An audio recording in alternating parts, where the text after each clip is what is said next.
paille traditionnelle à l'américaine, bien évidemment par la pâte. On réalise une pâte brisée en mélangeant du beurre, de la farine et une pincée de sel dans le bol d'un robot. On n'oublie pas quelques cuillères à soupe de cassonade pour un peu parfumer tout ça. On mélange au robot avec de l'eau très froide jusqu'à ce qu'une boule de pâte se forme. On filme la pâte et on la laisse reposer au frais pendant environ 1 heure. Qui dit apple pie dit évidemment pomme. Ici j'ai choisi des Granny Smith et des Reines de Reinette. On épluche donc nos pommes, on les coupe en deux, on vient évider la partie centrale, on coupe des tranches fines en partant du haut de la pomme vers le bas. Assaisonner nos pommes. On mélange les tranches de pommes avec du sucre, les épices et le sel dans un saladier. On laisse reposer tout ça 30 minutes, ça va macérer et former un jus.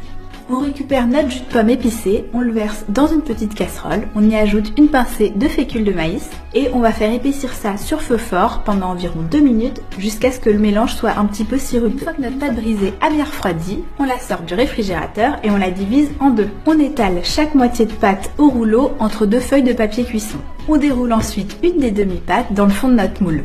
On remplit alors notre moule à tarte de tranches de pommes qu'on dispose joliment. On vient ensuite verser le sirop sur nos tranches de pommes et on n'oublie pas quelques petits copeaux de beurre demi-sel. On attaque maintenant le tressage de nos bandes de pâte. On en dispose la moitié en parallèle sur nos pommes. Je rabats ensuite sur elles-mêmes une bande sur 2 jusqu'à la moitié de la tarte. J'ai ensuite déposé une autre bande perpendiculairement et je rabats mes bandes. On rabat à nouveau une bande sur 2 et on dispose une nouvelle bande. Et on réduit jusqu'à ce que l'ensemble de la tarte soit tressée. On termine en venant fixer les bandes de pâte sur le bord de la pâte en pressant légèrement avec une fourchette. On badigeonne le dessus de la tarte d'un petit peu d'œuf battu et on parsème de sucre roux. On enfourne enfin pour environ 50 minutes à 180 degrés. La pâte doit être bien dorée et la garniture doit commencer à bouillonner. Si besoin, on peut déposer une feuille de papier alu sur le dessus de la tarte au bout de 30 minutes pour éviter que ça brûle. Il est maintenant temps de déguster notre tarte. Servez-la encore tiède, accompagnée d'une grosse cuillère à soupe de crème fraîche épaisse.